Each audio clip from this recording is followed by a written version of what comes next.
So now we will hand it over to Kelly, who's going to talk about a grievance that she has currently with the National Organization for Women, which purports to be one of the leading organizations to support women's rights in the US. So take it away, Kelly. I have been a longtime feminist. Actually, I was 7 when I read the proposed Equal Rights Amendment and was very upset that we don't have sex-based rights. And I'm shocked today that we still never have gotten there. And I guess I should not be shocked. Now is a organization that purports to be the largest feminist organization in the United States. It was started in 1966, and one of the initial founders was Betty Friedan, as well as Shirley Chisholm, Polly Morey. It has been kind of characterized in some ways as a white middle class movement. However, I would say that knowing the history of it, that women of color, lesbians have been fighting to have equal ground throughout the experience. It does say it's the largest feminist group in the United States, and it does have quite a lot of chapters. And that's one reason that I joined it, was because it was a mainstream organization, and I wanted to engage as many other feminists as I could in that. It does identify core values of fighting for racial justice, LGBTQ rights, constitutional equality, reproductive rights, economic justice, and ending violence against women. So it does claim to be representing many, many issues of concern to women and being a multi-issue umbrella organization. I joined about 5 years ago when I was recruited to be in my local organization.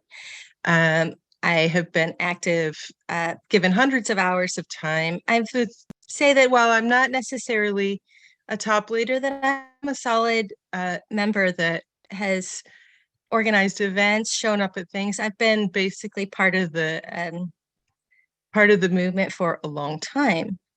And some of the events I've organized focusing on fighting racism, economic inequality, etc. We've really attempted to cover issues on all the different areas.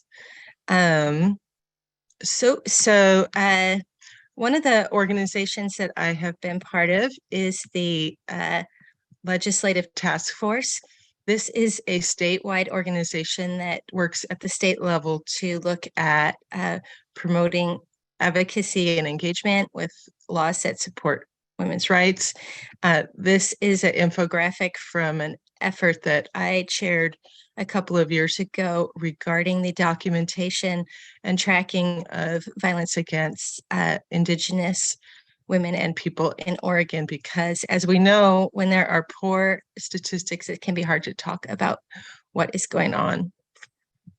But my point being here that I've been an active member. I've been very involved in recruiting people to be part of the movement and introducing, we did a kind of a FAQ on how to engage the legislative system, etc. So I just wanted to give a little bit of picture of what the National Organization for Women is in the United States, because I understand that might not be known for women who are around the world.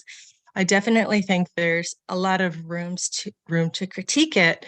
And in particular, I think looking at global solidarity is a huge area for concern.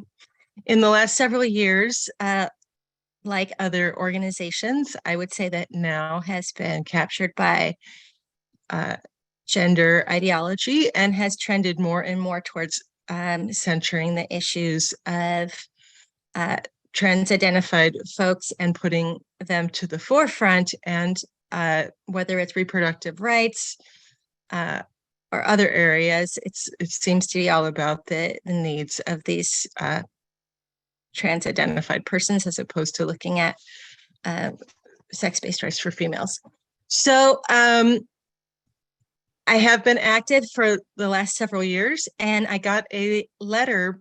So just a second about how the legislative cycle works in the state of Oregon in the United States. The legislature has several months where they're in session. Bills and laws are considered in hearings, and that's often where we engage our representatives. And then there's a period of time where it's sort of a break. So as they were reinvigorating for the 2023 cycle, which starts next week, I had been informed that I would not be allowed to participate.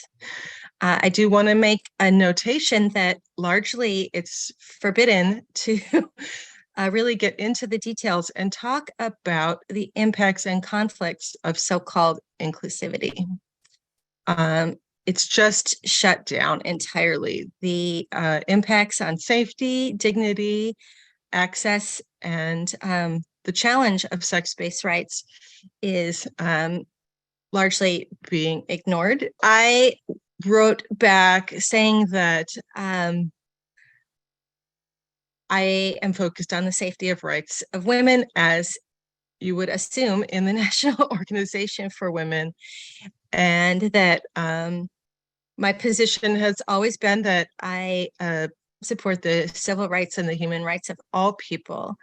So I am in the process now of saying, hey, let's talk about this. And I feel in the case of mainstream feminism and the context that the conversation about the impacts of transgender identity and the impacts of policies and how they actually affect women is actually just not being discussed at all. It's probably not news.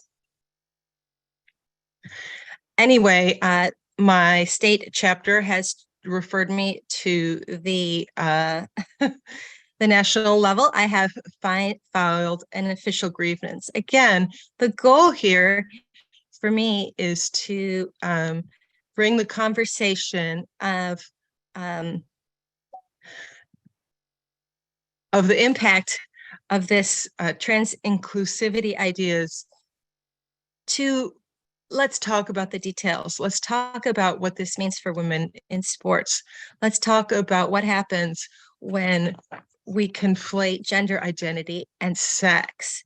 And so that's really what I'm going to be seeing as success, hopefully, if we are able to get into more of that in detail. I have had a board member respond to me, say that they're really interested in having more of this conversation going. And I've also heard from radical feminists, well, why are you even bothering? And I think the reason why is because I think it's important that the topics are brought to sort of the liberal feminist conversation, that we're not too excluded, that we have those dialogues. So when I have talked with people, I basically found this meme that I thought really expressed my particular point of view, which is that we cannot be putting the needs, the rights of women second to the idea of gender identity, which cannot be legally defined, legally proven. It's an assertion versus material reality. So I know I'm kind of preaching to the choir here, but I wanted to just take a couple of moments to talk about the struggle that we're in. And I'm very much interested in the ways that we might engage women, engage other people who identify as feminist, as to why we need to get into the details and really look at the impacts of these ideas that might sound nice on the surface, but when you really look at how women are affected, we know that there's definite challenges and issues. that we need to address. So I'm hoping to open the door for continued conversation and engagement. And barring that, if I get no traction whatsoever, I'm hoping that maybe this experience will help me break up with mainstream feminism a little bit more and be able to understand who to work with and who to just let them do their thing. I am hoping for more conversation and dialogue, and I'm not sure that I have a lot more to say other than I think that it is very important that we don't stay in our little bubble of people who agree with us, and that essentially this exclusion I'm facing is around not conforming to a certain very specific platform that I think has taken over the general movement and served as a wedge issue to diminish the feminist movement on all the different topics. I think that's a discussion that is really needed. I've been active in identifying the challenges that gender ideology and inclusivity put on sex-based rights, and in particular, the legal conflation of gender identity with sex, and educating our elected officials about the changes in wording and impacts of that on women, as well as solidarity with incarcerated women. I have a Facebook page called Solidarity with Our Incarcerated Sisters, and I organize cards and letters to female inmates on the West,